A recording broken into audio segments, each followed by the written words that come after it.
trusted name in news. Here we go again. The president just keeps dodging. This is CNN Tonight. I'm Don Lemon. Anti-Semitic attacks on the rise across the country. One reporter after another asking President Trump to address them. So why doesn't he? Also, why don't Trump you? Traveling around the globe from Washington to New York to Florida to Dubai, are the taxpayers putting a bigger bill than ever before to protect the first family? And is the Secret Service stretched too thin?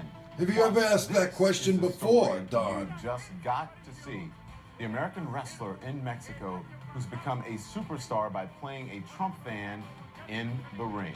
Let's get right to the president, to President Trump, his failure so far to denounce anti-Semitic attacks. Here discusses Liz Berney, the Director of Special Projects for Zionist Organization of America, and also Attorney Alan Dershowitz, the author of Taking a Stand, My Life in the Law. I'm going to tell you, I've only heard the first question from Don. Twice this week, the president was asked about and the answer, half the answer, and both times he didn't answer the question.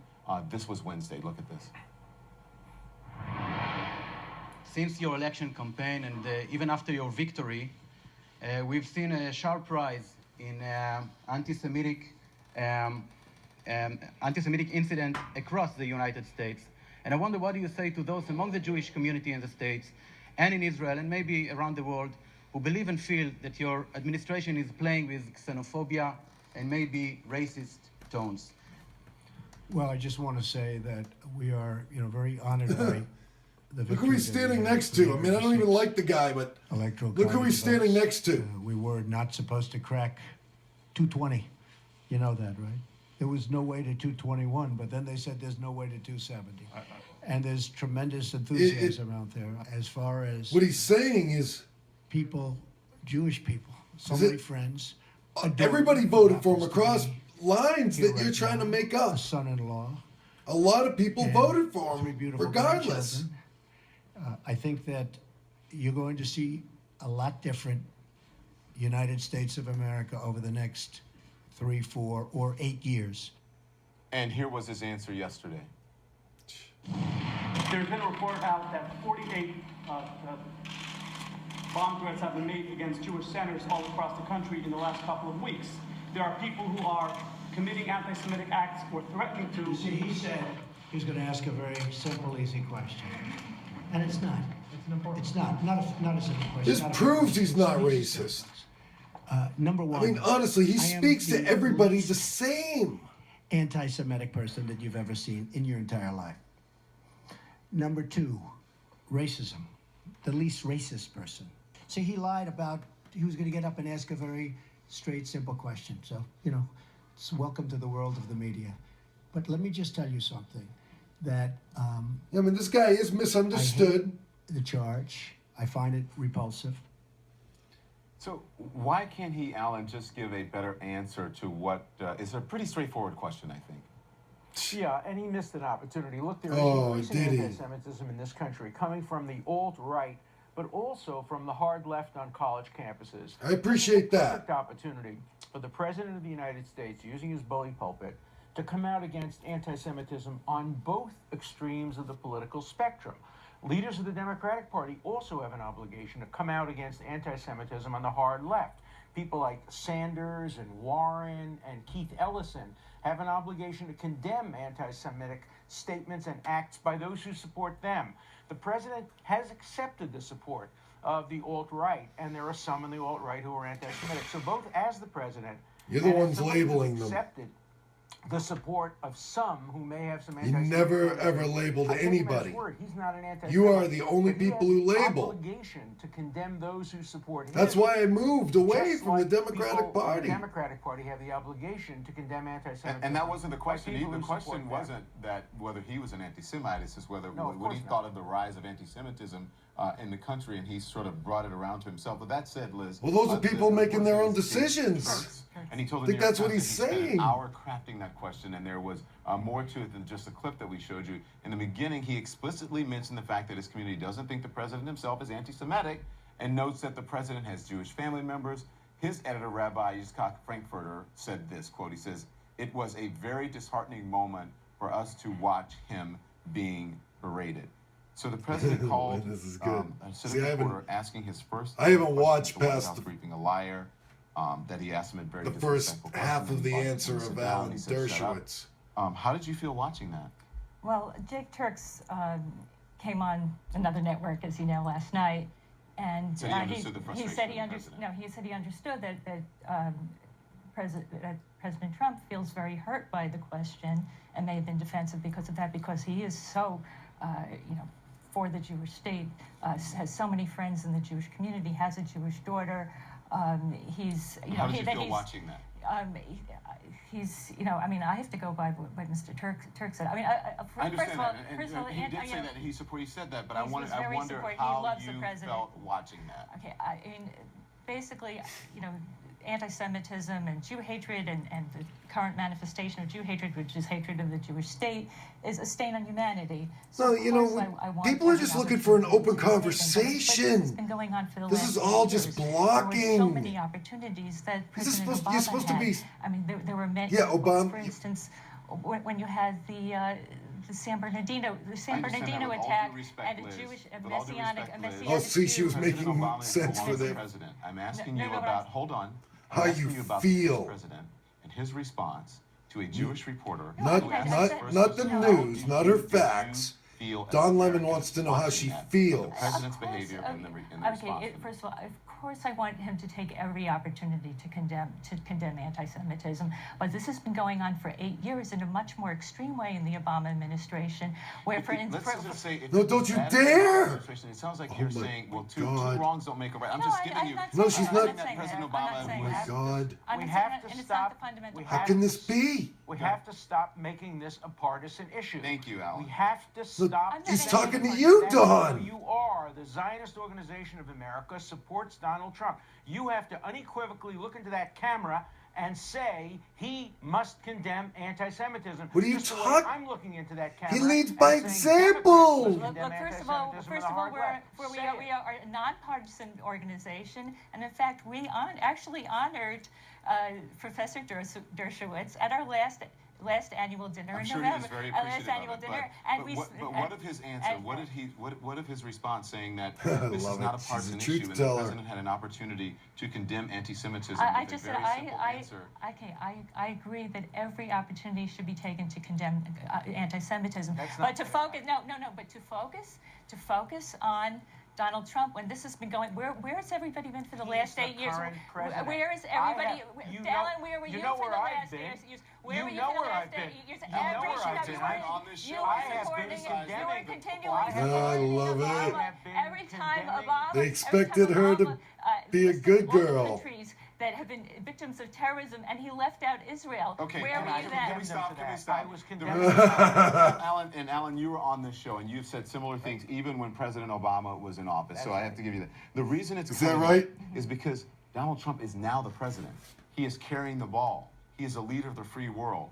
President Barack Obama is not the president anymore, so Oh no my one is God. going to ask him, and maybe people probably don't even 20 care what he has what to did say they about say? this issue. And this The is- reason I we're remember asking when is because CNN Jewish complained communities in about 27 Hannity. states, And I in the kind of Canadian agreed with them at the province time, received nearly but 60 bomb threats in January, and there are he wanted to get everything off Bush's instances of plate so anti-Semitic quickly. activity happening. That's why it's And coming saying up it's now. Obama's Look at the ball fundamental now. causes of it. It's not that he All was of the saying mainstream something. media saying, He hey, that's should, ridiculous. And I absolutely kind of should. Every agreed. opportunity to say something about anti-Semitism should be taken. But now it's just. However, look at what the fundamental I causes thought are. these were going to be You the. have I Keith thought Ellison. CNN was You the. had, at the end of the Obama administration, place you we had could go several for a events debate. that were Does every catalysts. answer have to go back to an administration that's no longer an administration? Well, no, And if these are the and if facts. Keith These are Ellison the facts. came on this show. When you have. Hold on. If Keith Ellison was asked a question in a press conference and responded like that, I would be asking him or a surrogate of his the same questions on this show.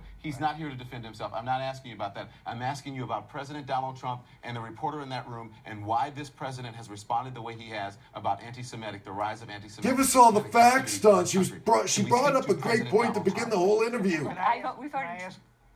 Can I ask a direct It could have question? begun a Do you have good any conversation. suspicion at all that Donald Trump may be afraid to include Jews among those who are victims of the Holocaust and to condemn anti-Semitism. He didn't.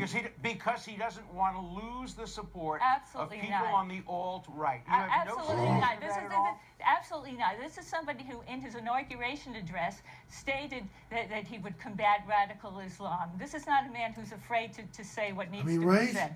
And I don't even like that. This is someone. I agreed with Obama on not naming it because you don't want to call them what they want to be called. Of what's going on in the college campuses, and if you want to talk about as far as the debate's concerned, fundamental causes of anti-Semitism, that's one of the. She's winning. I think we should watch what you do, and I think when asked a direct question about how do you feel in this country, why won't he give a direct answer about that? I think he just missed an opportunity, and as this reporter Jay Turk said, that the president, Trump was very hurt by the question because he is so pro-Israel and so pro-Jewish. Alan, go ahead. I'll give you the last word. Well, that's what I see. I really think that you have to ask yourself, is this Liz and the organization she represents you must be really nonpartisan? running low on air, like Donald Trump. I'm trying having to be things to talk about. This issue. I will condemn and criticize both parties if they refuse to stand up and condemn anti-Semitism. And I think the Zionist Organization of America ought to do the same thing. We are not partisan. You don't sound nonpartisan. Sorry. Sorry, on the Holocaust statement, we actually put out a press release on that saying that he should have. Thanks, CNN. That President Thanks, Don. Should have put the. You had a chance to educate the American people and all of us. Bring us together for a good conversation. You don't think it was deliberate that he But you left got these two because now he didn't want to alienate people from the discrediting one another. I gotta go. Absolutely not. Listen, well done. You know, this is a very touchy subject, and it's very passionate. No, it's because of you. Here, Liz and Alan, as always. Terrible interview, man. And this conversation will continue. Thank you both. Well, I hope not. Not with you in charge of it. But what's he campaigning So what's for? this? And what do independent voters think of his first month in office? Back on the campaign trail. It's not a campaign trail. It's a movement. It's the people who got him elected. They're gonna march Washington if people don't go and do what they say. So here's this. Let's go right into this now, okay? Because this is what the female guest on the show was talking about. He's doing the job. You know, he was just doing his job. The thing is, he didn't tell our vice president properly, and then he said he didn't remember. So either way, it wasn't very satisfactory to me. There's been a report out that 48 Here's the gentleman. against Jewish senators all across the country in the last couple of weeks. reporter. There are people who are committing anti-Semitic acts or threatening to do so. He said he was going to ask a very simple, easy question. And it's not. It's not. Not a simple question, not a fair question. Okay, sit down. I understand the rest of your question. Racism. The least racist person. In fact, we did very well relative to other people running as a Republican. Quiet. See, those were two reporters getting the Trump treatment, I guess you could say, today. Mara Liasson is the national political correspondent for NPR. Jake Turks is a reporter for Omni, an Orthodox Jewish news magazine. How do they feel after their close encounter with the force of nature that is this president? They both join us live right now. Mara, I want to start with you because boys and girls out there who want to be reporters someday, I sometimes made the mistake as a White House correspondent of doing a 3 or 4 part question to show how many different things I wanted to challenge the president on. And then presidents of either parties, they say, I'm going to pick 1 out of the 4, and then I'm going to duck all the rest. You basically just said, did you fire Flynn? Yeah. And it forced him to answer it. And he basically said, I did. Yeah, he did. And the reason I answered it is because the day before, when somebody had asked about Flynn, he talked about how Flynn was so badly treated by the media. But the day before that, Sean Spicer had told us he'd fired Flynn. So can't trust him anymore. Yeah, right.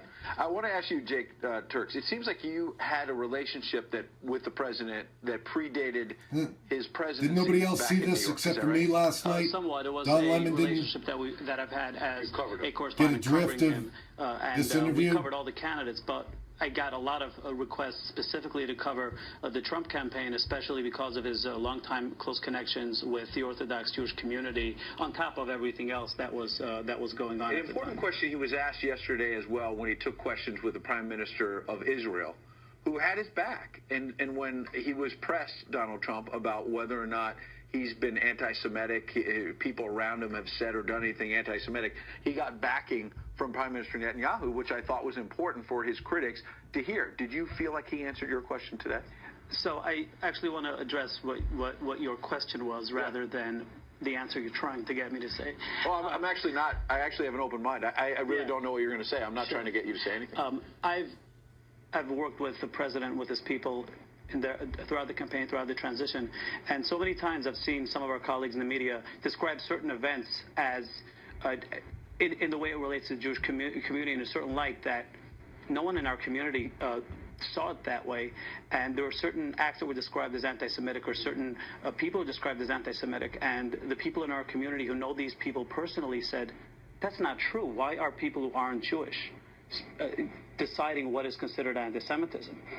The president's relationship with the Jewish community, I've only seen it firsthand for the last 2 years, but he's done an unprecedented amount of outreach with the Orthodox Jewish community, and so we understand why this is so hurtful for him, to see himself being called an anti-Semite when you don't believe it.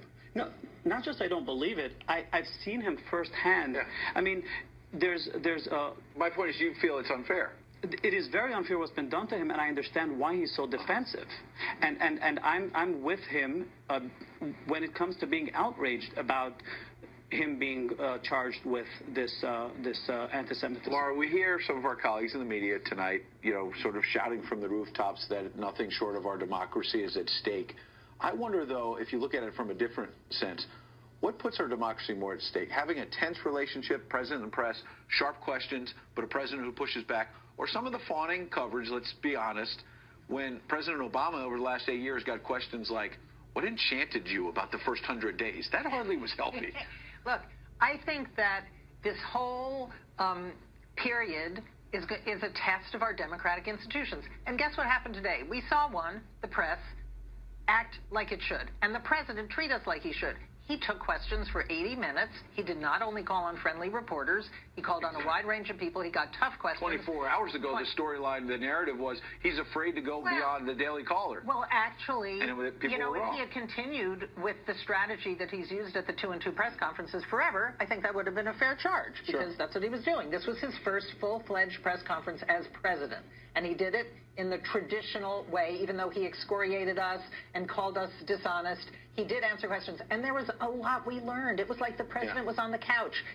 I felt it was a display of a human being with all of his frustrations, there you go. Even some charm, some humor, a lot of grievance. I think we learned a lot. I've been in that room before. What an adult. On the receiving end of withering attack. And here's another adult. This guy. I mean, really, I didn't expect this guy. And President Obama, real adult to this charged man. unfairly that I was a campaign spokesman for Mitt Romney, and that is a way to try to throw you off your game. You had the president, we played it, stop talking, sit down. Yeah. Did you feel, I mean, it's a nerve-wracking thing. You're on live television all around the world. How did you feel in that moment? And did you feel, were you angry that he told you to sit down? Again, another I'm going to say something that's going to surprise you, and I'm sure going to surprise a lot of your viewers, but I was actually very, very hopeful, because it shows a president who is so committed against this problem of anti-Semitism that it bothers him on a personal level, on a deep personal level. And it makes me very hopeful that he will work together with the community. So, bottom line for you is he pushed back hard, and he said what he needed to say. Jake Turks, Mara Lyson, appreciate your insights. And there you have it.